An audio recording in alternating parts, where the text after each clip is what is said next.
LaxFactor podcast. What is up, college lacrosse fans? We are on the 52nd episode of the LaxFactor Lacrosse podcast. It's finally here now. College lacrosse is back. Fall ball is upon us, and we can all rejoice just a little bit. But honestly, there's nothing better than the fall for me. I mean, I like the spring better. I will say that, so I guess that's not totally true.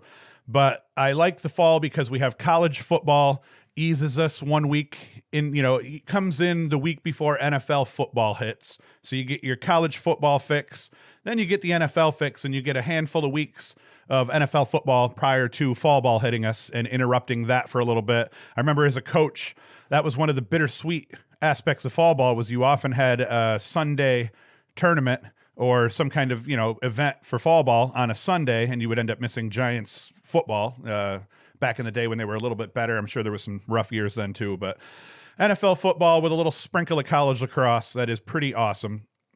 If you're watching this on YouTube, this is going to be a two-part podcast. You can always go to laxfactor.com, find the latest blog post about the latest episode, and on that from now on, we'll always have the full audio. So if you want to hear this full podcast immediately, you can listen to it by going to laxfactor.com. It'll be the first article you see when you hit the site.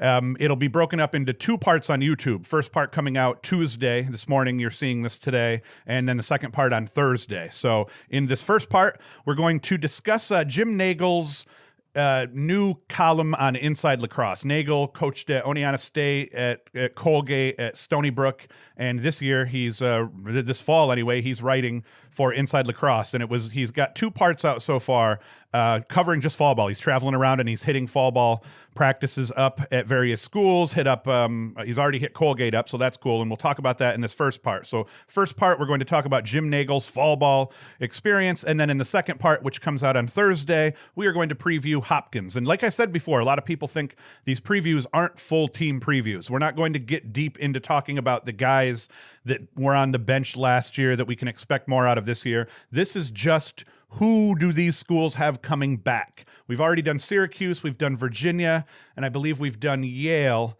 and now we're going to do Johns Hopkins next. We may have even done Penn State. Nope, Syracuse, Virginia, and Yale. So this week, Hopkins gets a treatment. We're just going to talk about guys that are returning that are going to be key to helping Hopkins improve upon their season last season.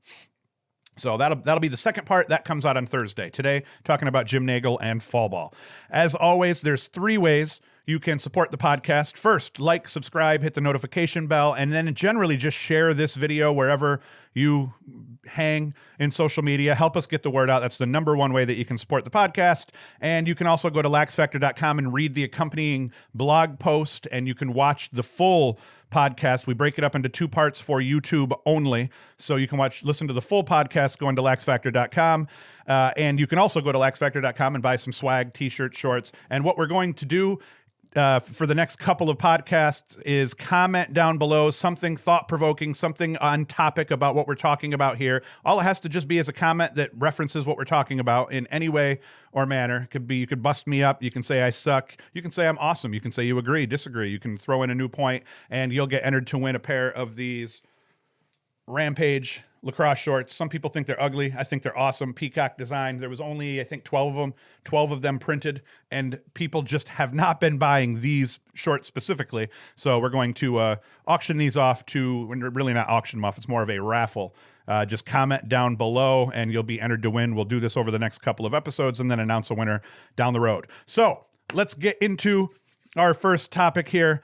I used to play on a box team called the Garden Gnomes in a Binghamton area box lacrosse league, men's league, open. And Jim Nagle and his coaching staff at the time they were at Oneonta, they played on this box lacrosse team that we had. And it was kind of a rivalry where in the summer, none of us really played together. It was kind of, we took every winter, four or five guys from various teams would all converge, and we would not even that many, probably just two or three from a couple different teams would converge, and we would play winter box together on a team called the Garden Gnomes. And then over time, maybe even right off the bat, Nagle and his coaching staff. I forget the other guys that played. I think the current coach at Oneonta State played. He was an assistant at the time for Nagle also. So there was like 3 or 4 of them, and we won the box league more often than not with that squad. So I don't know Nagle personally outside of I played box with him, and we had a couple of ha-has and crap like that.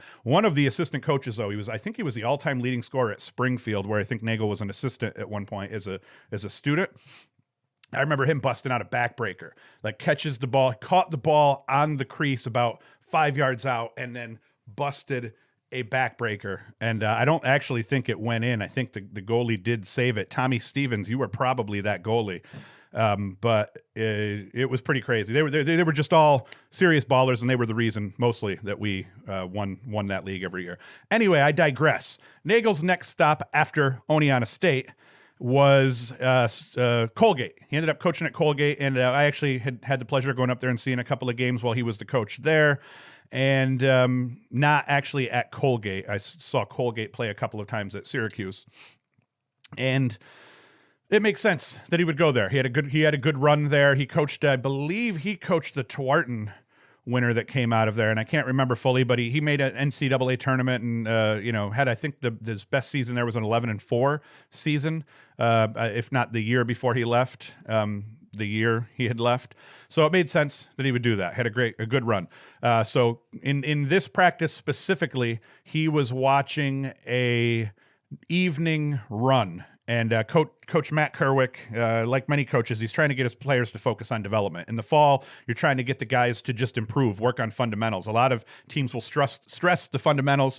Kerwick apparently decided he was going with development. Let's develop. Everything we do is for a purpose.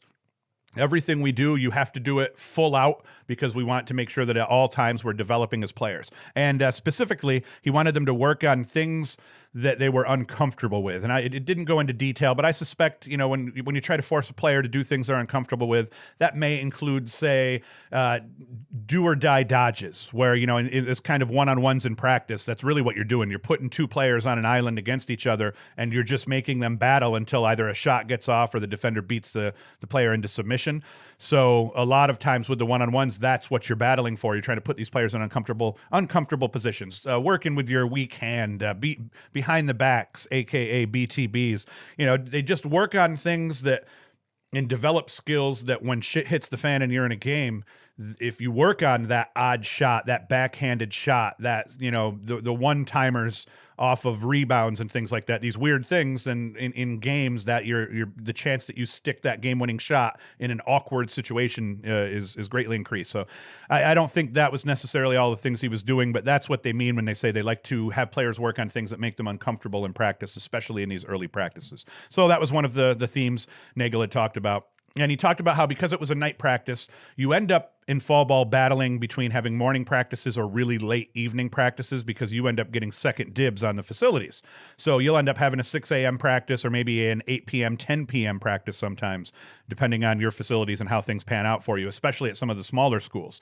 So he talked about how you had to kind of manage your expectations and your practice plan around the energy that you thought you were going to get from those players because these kids are going to school and it's late hours and odd hours. So between all of their commitments, when you start practicing at weird hours, you end up having to kind of know what to expect and tailor it. So I think in this case here, what he was saying was smart by the Colgate staff was that they had a scrimmage. They kind of kept things really upbeat, quick, a bunch of game-like situations, working transition, and then getting into a full field scrimmage that saw them go into sudden death overtime in the scrimmage. So that's a really good way when you have a late night practice of keeping guys motivated is make them compete in all of the drills. Whatever you set up, make sure it's quick paced, make sure you're getting from one thing to another, maybe even keep the practice tighter, but just try to keep them going and keep them engaged, which is apparently what the Colgate staff did a really good job of that night. And then a funny anecdote, he had gotten sidetracked by the drone.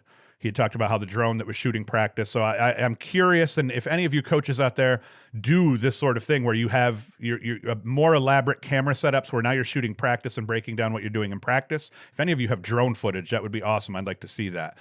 Nagle's second stop, he goes to Hobart And it's the flip. This time it's a morning practice. So in this practice, they ended up being a lot more involved in terms of what they worked on and in their teaching. And in the morning, you can get by and do some more slow-paced mental skill stuff. It's not that they're going to be always perfectly engaged for that sort of thing, but you work on your fundamentals and just getting through reps and trying to get them as much as you can to remember those reps and to learn during those reps in the morning. And then in the evening, you tend to go a little bit quicker pace and do a little bit more scrimmage, transition stuff, and bang, bang, bang type stuff. So in this was a morning practice. So one of the other key things here is Hobart in upstate New York. They've always had a field house, and it was kind of trash. Like, I remember playing, I played at Cuca my freshman year, and we had a fall ball scrimmage, and we played in that field house against some Syracuse club team many years ago. And even then, I mean, we thought it was cool, but even then it was trash. But it was not a really nice facility. And now they have a full field bubble on campus with a full field underneath that. So that's huge because from, they're in Geneva, New York in the Finger Lakes, so their winters up there are brutal. But B, just a better facility is better for recruiting and getting guys in there. And Hobart struggles already being the type of Division I program they are without scholarships and things like, I mean, they guys still get help, but they're not a funded program in the sense of, they have equal footing in terms of scholarship money and things like that as the others. So if I'm wrong, let me know, but that's always how I've understood it. So Coach Greg Raymond, he was big on fundamentals and tempo. Now, tempo was something you saw out of Hobart last year. Their offense last year was insanely fast paced. One of the highest scoring offenses in Division I. I think it was a 19-16 or 19-17 or 18-16 or something like that score against Syracuse. As they were just filling it up. Hobart could score. They were really up-tempo. They turned the ball over a lot as part of that, but that's part of why this fall they're working on fundamentals and tempo, because you have to be solid on your fundamentals to be able to push tempo the way they do. And it was on full display last season, as I said. He was adamant about getting it right. Now, this is something you don't always see in fall ball, or I should say you do, but maybe not at an early morning practice. Excuse me. Is stopping drills. He was willing to stop drills to make sure that they got it right. So in terms of installing their system, he's kind of doing this like a book in the sense that we're at the beginning and you're going to progress through. He's making sure they get it right at the very beginning. So as he's installing the system, he's making sure they understand every aspect of it and get it right from the beginning. I like that. So he was willing to do that and was attempting to get them to achieve perfection even this early in the season. That's going to set the tempo and the mood for later on, especially with that fast pace play. They're going to be forced to try to take care of the ball and really become solid on the fundamentals. So I dig that and I get that. With their new offensive coordinator, Steve Brundage, they worked on shooting and got right into offensive progressions and sets. So they're already starting to install their system. But once again, emphasis on all of it was getting it right. Understanding here's the base system. Boom. We're going to make sure that we get it right. And let's see. Oh, okay. I thought I was jumping. I see Nagle's name again, and I'm thinking Nagle and Colgate, and I total brain fart right there on camera for you to see or for you to hear if you're listening via audio. So the other thing that Nagle mentioned that he liked was they put an emphasis on crease play. Now, he had talked about in the article about how he thinks crease play is kind of a dying thing, a dying art. I would disagree. I would think that maybe overall it is, but we still have seen some insanely talented off-ball guys. Guys like Mac O'Keefe aren't necessarily crease players. He's more of a perimeter to high crease kind of off-ball talent. But Bradley Voigt at Syracuse last year, you got the Undertaker at Yale running around also. So there are some real high quality off-ball finishers still running around here between box players and Canadian players and native players and even the Americans getting in on some of that dirty finishing. So I don't think the crease is a dying art, and maybe it's making a resurgence in the new lacrosse with some of the new rules and things like that. But either way, he mentioned that they worked a lot on the crease, and that's understandable. In transition play, hitting crease guys, cutters, and things like that is important as guys fall asleep, as you work slow breaks and things of that sort. So that made sense as well. And then they finished up with a lot of unsettled situations, transition drills, and he said it was a great practice at Hobart's new facility, which is huge for them. His third stop was Cortland. Crazy facility. They're going to be hosting the Denver and Syracuse fall ball scrimmage here this coming up weekend. I think it's October 5th, 7 p.m. They're selling tickets. It's open to the public, and you can go. It's some kind of fundraiser. So if you're in the area, be sure to go check that out. I will be there watching that as well as a fan. Huge roster. A lot of these D3 schools like Cortland, you're going to see they'll come out with Division I size rosters in the fall and in the early spring as they have guys trying out. Just monster rosters. And they spent all of the first stages of practice working on fundamentals, midfielders working on shooting, making sure they weren't facing toward the sideline. Specifically, as they were working the shooting with the mids, they were trying to get them to turn their hips upfield and not get that shot off while you're facing the sideline where you don't have any on your shot. So you kind of, as you're dodging down that alley, turn your hips and get into the shot. So that was one of the things they worked at. The attack specifically worked on footwork and focusing on left and right dodging, making sure that they can go both ways. That's one of a very important aspect of the Cortland system. Defensively, they worked on one-on-one fundamentals with an emphasis on the breakdown. And this is a drill I like, where instead of the attackman or the midfielder just starting with the ball, having the defender already there, the defender would toss the ball out to the player and then come out and break down on them as they were starting their dodge. So it teaches them, in a real game situation, your player's receiving a pass and starts to go on you. You may have been sloughed off a little bit. Maybe it was a skip pass, but it teaches them to get out on and close that space on the ball carrier, make sure they don't have an easy outside shot, and then break down and then get into your defensive stance. So they worked on that as well.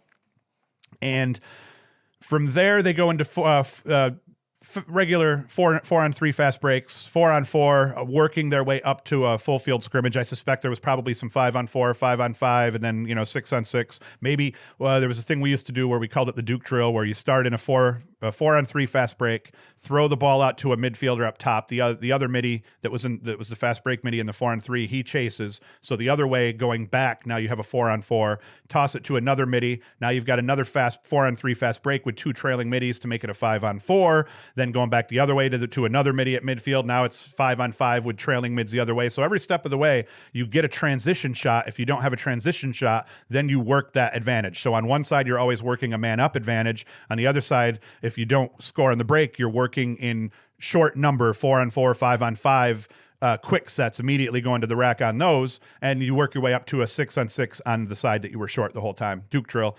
Maybe at some point we'll, if I find someone who's already put that up, link it. If someone has that kind of concept, that Duke drill on video, so we can show that, link it in the comments below, and I'll put that up on in a future video, and we'll talk about it. But anyway, they worked on that all the way up through, and it's crazy because Cortland's facility is one of the best D3 facilities in the country. So I'm looking forward to going up there and seeing it. And for the when I come back and I do a recap of the Syracuse-Denver scrimmage, I'll make sure to include some pictures and things, and you'll see a little bit of that facility because it's monster. They have two huge turf fields side by side with a huge bleacher in between them that you can walk between the two fields. That's at least how it was set up the last time I had been there. We're going to talk about another one of these. So that was the first installment that Nagle did. So be sure to check. There's a link in the description here to Nagle's author page within Inside Lacrosse, and you can go and read all of the articles that Nagle is putting up. He's going to hit up Yale, Hofstra, LIU, and St. John's. That's already out, so you can actually read the article that I just talked about as well as the next one I'm going to do next week. So that link to the articles is in the description. And then it's just for coaches specifically. It's great insight. It's good insight into what are some of these teams working on now in the fall. So for you high school coaches, even some lower level college coaches, JUCO coaches, we're all always in need of some ideas or just validation that what we're doing is right. So it was cool seeing this insight, and I wanted to share that with you specifically. So that is the end of part 1 here. If you are listening, I'm going to get right into part 2. If you're watching on YouTube, this is the end of part 1. So be sure to come back on Thursday for part 2 of this podcast, where we're going to break down Hopkins' top returning players for 2020. That is going to come out Thursday if you're watching on YouTube. If you want to hear the full podcast, if you're on YouTube right now and you want to hear this full podcast and you want to hear the Hopkins crap right away, simply go to LaxFactor.com. You'll see the article that accompanies episode 52, and you can go into that and listen to the full version, but we will have the second part posted on YouTube on Thursday.